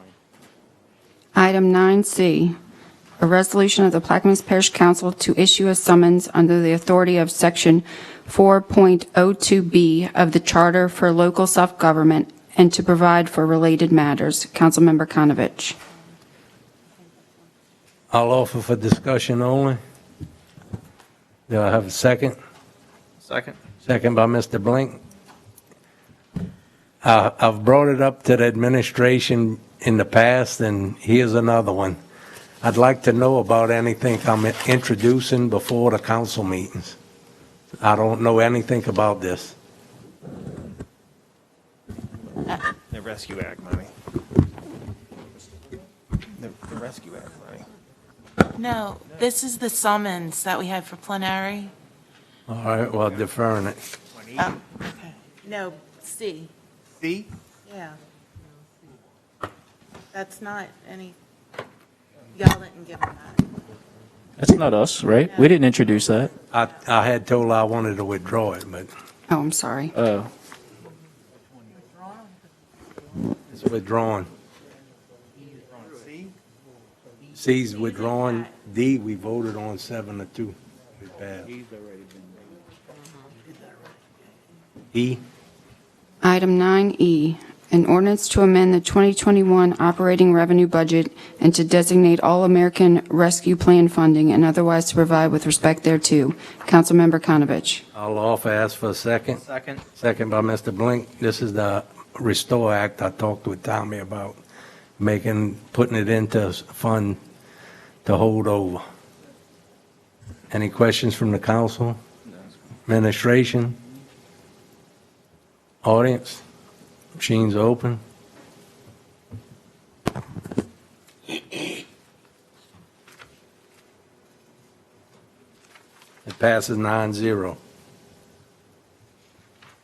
Item 9F, a resolution of the Plaquemines Parish Council.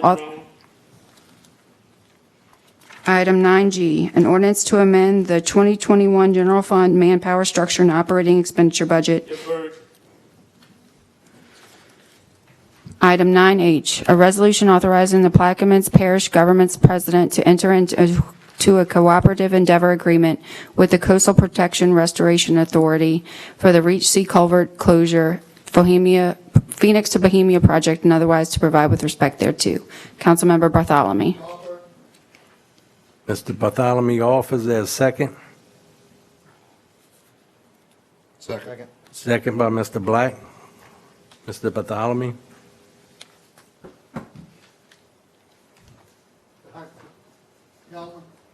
Mr. Bartholomew, can you pull your microphone? Oh, I'm sorry. Mr. Helmer? All righty.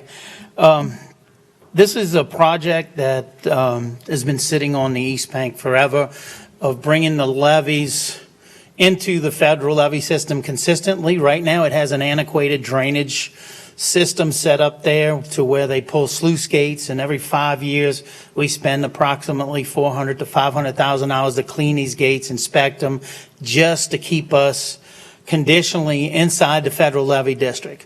President Lapine and I both reached out to the CPRA, and we've sent them some information on this project, some requests. And just after we hosted their meeting here on the complex, we met with them again, and they went ahead and approved the $2.3 million that they will send to us to close this project. All the engineering and design is complete.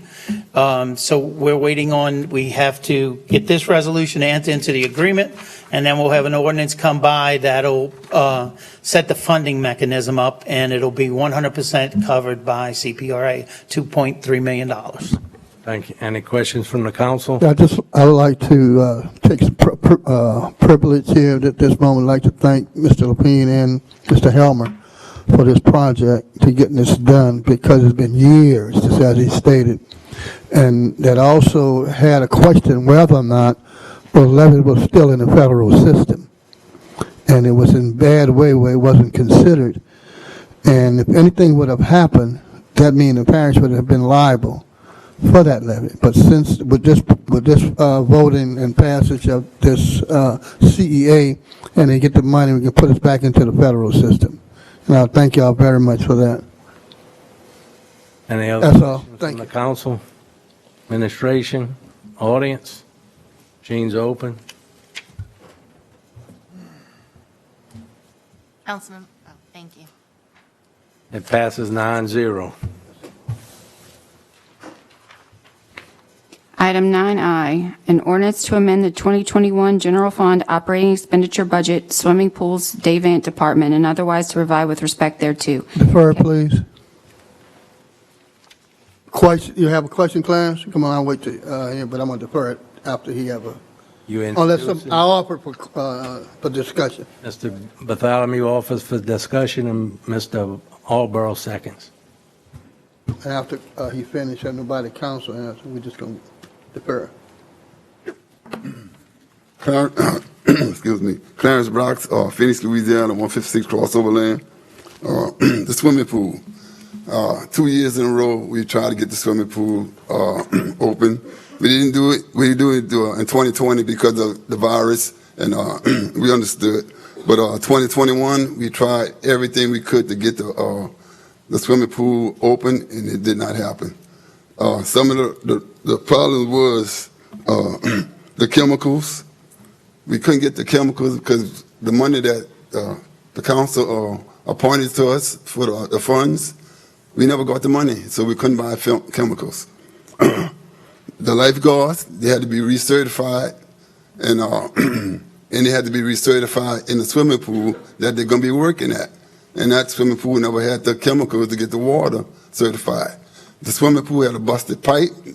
We got the pipe fixed. Well, the parish government got the pipe fixed. They did a good job on that. Then we had to get workman comp for all the employees, and that was a nightmare. But we did everything we could, but it never happened.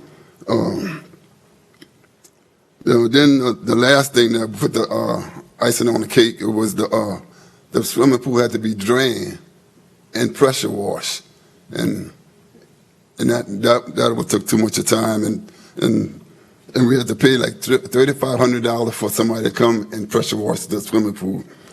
And then they had alligators and snakes in the swimming pool. So the kids on the East Bank did not get opportunity to work the swimming pool this year, the swimming pool. And the fire department we still have the swimming pool, and we did a lot of stuff. Y'all might have seen in the Gazette where I even went to a private place to get the chemicals, and they give us the money to get the chemicals, but we still couldn't get the pool. we couldn't do anything because we didn't have no money from the money that y'all give us. We never got the funds. So it was, so we think it's the fire department that it's somebody blocking us, don't want us to have certain things. So we willing to give it up because it's not about us. It's about the children. We want our children to have the same thing that everybody else's children have. If we got to give it up and let some other organization take care of it, we'll do that.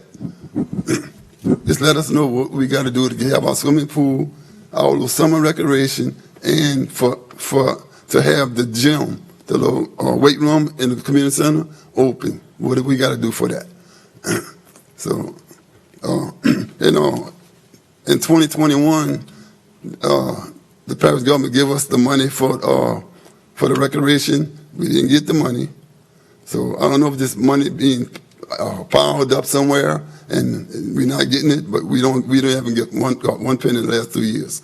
But we had a young lady that worked 2 weeks, 2 payrolls, 4 weeks. She worked 2 weeks in the summertime, in the evening time, from 3 to 7. The lady that was over the department or the community center would shut the community center down at 3:30, and we had another key that they didn't know nothing about.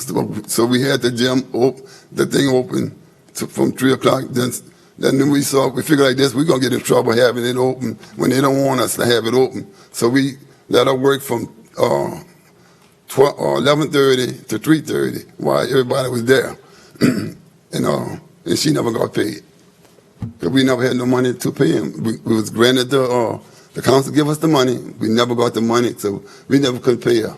Our daughters wanted to sue the parish for money, but she said, "Don't even worry about it. They don't want to pay me." Until the very day, she never got paid for 2 weeks of training. The reason why she worked, because Mr. Ptolemy told me that the parish government give us the money. It was okay for us to start working. Then they shut us down and told us that you cannot work without workman comp. So I did everything I could do. I was supposed to do. We went to one of the parish lawyers. He told us everything we had to do to get workman comp. And then the last part was in his hand, and we never got it. It was by the time that they told us that we couldn't have it because we ain't gonna get the money till we get workman comp. So, and that person had the workman comp, we still didn't get the money, so she never got paid. So if the parish could, although it's 2 years now, I mean, ever since 2020, I think she should get paid for 4 weeks of working. I thank y'all. Mr. Bartholomew? That's it. Defer. Items deferred. Item 9J, a resolution authorizing the Plaquemines Parish Community Agency to prepare the necessary application to the Louisiana Workforce Commission receiving the Community Services Block Grant Funds for the program year 2022 and authorizing the President of the Plaquemines Parish Government to sign and submit said application and contract. Councilmember Konovich. I'll offer ask for a second. Second by Mr. Roussel. I know this is for work care. This is Community Action Agency grants. This grant supplies funds for utilities, rent, and mortgage, and address employment and education. Thanks, This is Annie. the CSBG grant. How much is it? We're just applying right now. All right, thank you. Any other questions from the council? Administration, audience, machines are open.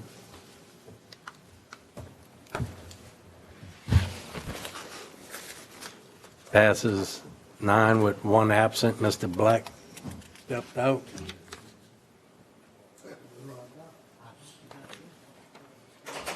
Item 9K, a resolution authorizing the Plaquemines Parish Community Action Agency to prepare the necessary application to the Louisiana Housing Corporation for a grant to provide utility assistance to the residents of Plaquemines Parish for the fiscal year 2022, and authorizing the president of the Plaquemines Parish government to sign and submit said application and contract, and otherwise to provide with respect thereto. Councilmember Konovich. I'll offer as for a second. Second by Mr. Gouy. Same thing. Good luck with the. Yes, this is the LIHEAP grant. Yes, ma'am. Any questions from the council? Administration, audience?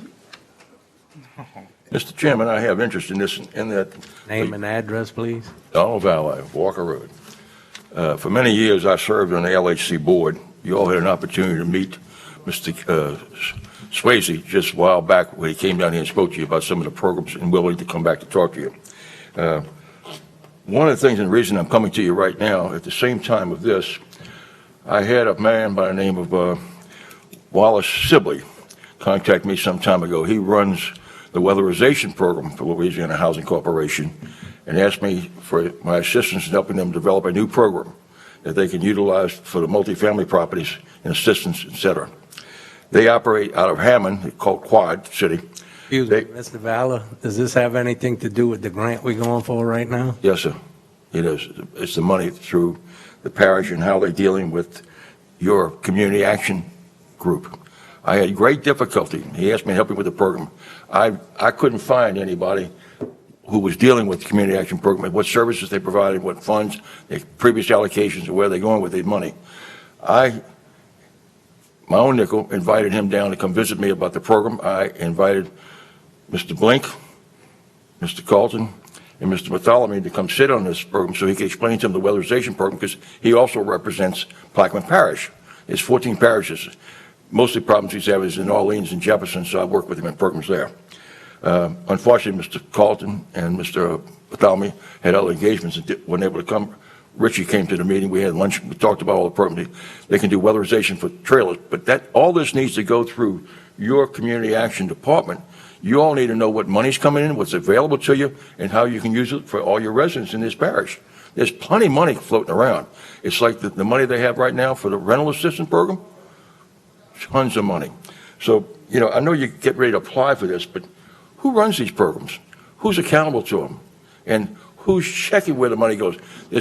When I was on that board, we saw tremendous fraud going on in Orleans Parish through TCA, who administered the funds from them. And I don't know who I could talk to at the parish. I will, by time, assist with you all. We have a need in the parish to help people with their utilities, with their weatherization programs, and repairs.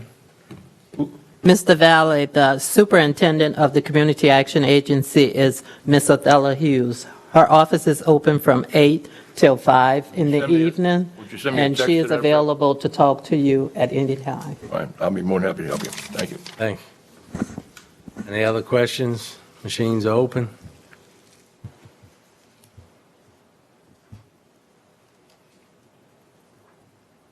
Passes 6-0. Let the record show Mr. Bartholomew Black and Alborough left the meeting. Dropping like it's hot. Item 9L, a resolution authorizing the Plaquemines Parish Community Action Agency to prepare and file an application with the Louisiana Department of Transportation and Development on behalf of the Plaquemines Parish government for a grant under 49 CFR 5311, Formula Grant for Rural Areas, and/or 49 CFR 5339, Grants for Bus and Bus Facility Program, as amended to provide public rural transportation to the residents of Plaquemines Parish, and further authorizing Plaquemines Parish President to execute and file with such application and assurance or any other documents required. Councilmember Konovich. I'll offer as for a second. Second by Mr. LaFrance. This is for our bus, for the. This is for the transportation program. Yes, ma'am. Any other questions from council, administration, audience? Machines open. Passes 6-0. Item 9M, an ordinance to amend the 5-year capital improvements plan, Restore Act project, and Restore Act administration project, and otherwise to provide with respect thereto. Councilmember Konovich. Gonna defer it. Item 9N, an ordinance authorizing and accepting of donation for the Homeland Security Emergency Preparedness Department and to amend the General Fund 2021 operating revenue and expenditure budgets, Homeland Security Emergency Preparedness Department, and otherwise to provide with respect thereto. Councilmember Konovich. I'll offer ask for a second. Second. Second by Mr. Blink. These are 2 donations that's going to Homeland Security. Any other questions from the council? What's the source? It says Phillips 66 and Chevron. We thank them very much. Yield. Any other questions from the administration, audience? Machine's open. Passes 6-0. Item 10, approval of the minutes from the July 2022, or July 22nd, 2021 regular meeting and the July 29th, 2021 special meeting. I'll offer ask for a second. Second. Second by Mr. Blink. Any questions from the council, administration, or audience? Mr. Roussel.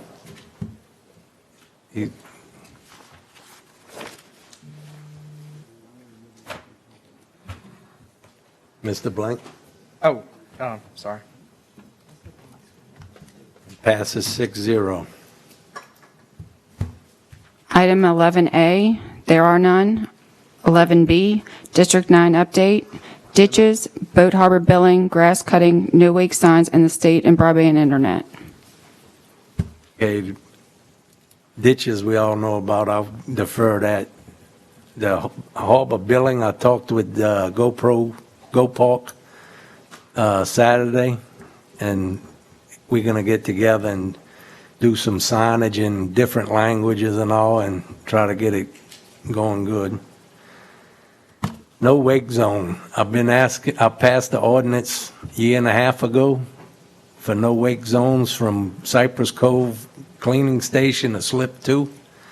Well, last Saturday, one of the big offshore boats went flying by and a man fell on his shrimp boat and smashed his arm between the boat and the dock. So I hope we could get these signs made and get them out. I've already talked to the sheriff about enforcing it. And was supposed to have the man from the state for the broadband, but he didn't show up today, so. Are we withdrawing it? I'm good. Are you going to withdraw that? Defer it.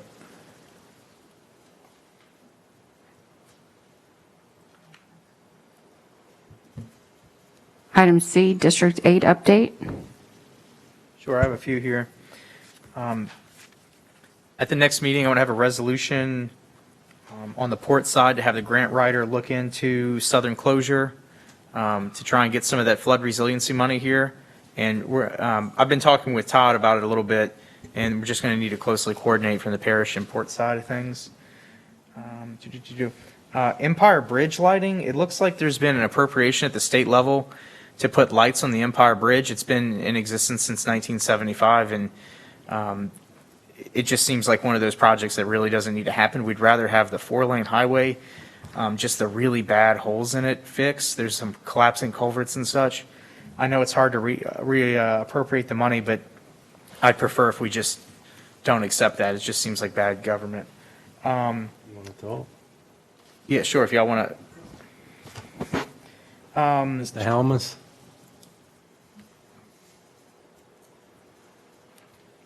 After speaking with multiple folks in the fishing community down there, they are in very much support of putting bridge lighting on, and the residents that are around that area. I was down there last weekend doing the rodeo, and it was brought up to me several times about pursuing that money that's out there to do the engineering and design to get that done. So before we get any decisions or anything, you might want to just shop around and check and speak with, some of the folks from down in that area. Sure, I mean, it's just, I know what's going to happen. The lights are going to be continuously going out. We're going to have to replace them or rely on DOT to do that. DOT can't even maintain the red and green navigation lights on the bridge right now. Those have been out for a long time. I'm not debating anything. I'm just telling you what was brought to us, that they are really concerned about the lighting. And I understand the DOTD and I understand that we do need roads and stuff fixed also. But, you know, working through the state and working with the people, that'll be a decision that you and Habo and everybody else on the board will have to make. Sure, I'm just, going to state here that I will not support lights on the bridge until some of the hazards on the road are fixed. There's a drop at the bottom of the Empire Bridge itself that is so bad that a boat broke off and went through the store. So, I mean, it's a physical hazard. And if it's not fixed, it's just. Mr. Blanket, and this has been a capital outlay project that's been in the works for many years, as you know. And from what I'm gathering, capital outlay projects can't be moved. That's right fine. now, We should get the same. right now, it's money just to get engineering and design. We don't have money for the project yet. But, so that's our first step.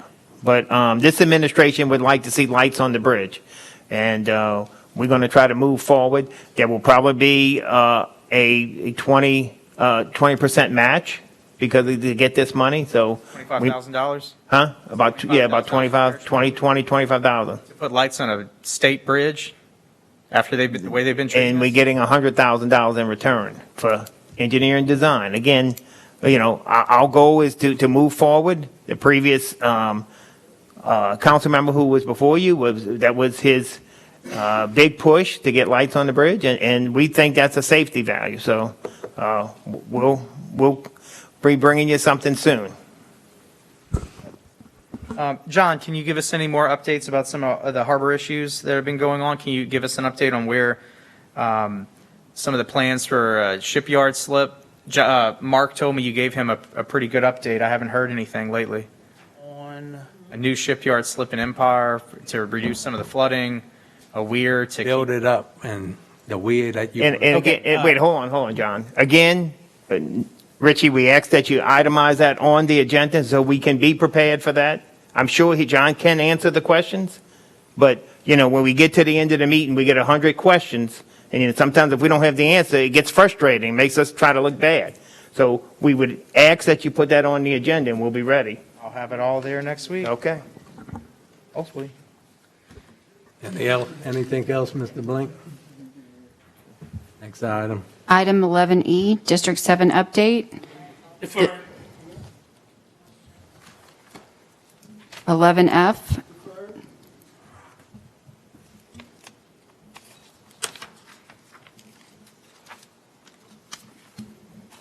(11G), 11H, status of the Ladder and Bloom contract and the marketing of parish property. Councilmember Roussel. Yes, I'd like an update on where we're at with the marketing of the parish properties. We actively work on it. We're working with Mr. Richard very close, and we did go out for the money that you appropriated to get that study done on the blue building. As soon as those results come back, we'll present them to you, and we are actively working on as we speak, some of the property out here. How about Port Eads? Have we made any progress on Port Eads? We have gotten some traction on that. There have been a couple of bites, you want to sort of say. So Mr. Richard is working on that too. All right, I'll defer the item. Okay.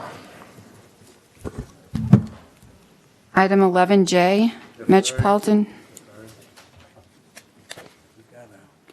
Item K, discussion and announcement of Veterans Affairs Office opening. Councilmember Roussel. Yes, I'd like to announce that Mr. Patrick Dewey is the Veterans Assistance Counselor and is working in Building 600 of the Plaquemines Parish Government Complex on Tuesdays and Thursdays from 9:30 a.m. to 3 p.m. He can be reached by phone at 504-934-6110 or at email at Patrick, Patrick.Dewey, D-U-H-E, @la.gov. The website is for Veterans Affairs is www.vetaffairs, that's vetaffairs.la.gov. And this is something that Mr. Dewey is back there working with, trying to help veterans, and I think it's important that we put some notice out in publication that Mr. Dewey is there to help the veterans. Mr. Rosello, you sure it's just Tuesdays and Thursdays? I spoke with Zelda, and she told me he's there 3 days a week. I've got this from Mr. Richardson, and Okay. you can check the email, and that's the dates that they gave me. Okay. And if there's any additional dates, we can make the announcement at the next meeting. Okay. Any other items? Do I have a motion to adjourn? So moved. Motion by Mr. Roussel, second by Mr. LaFrance. Machines are open. Councilmember Blank? Steve, thank you. Passes 6-0. Let the record show 8:22. Meeting's adjourned.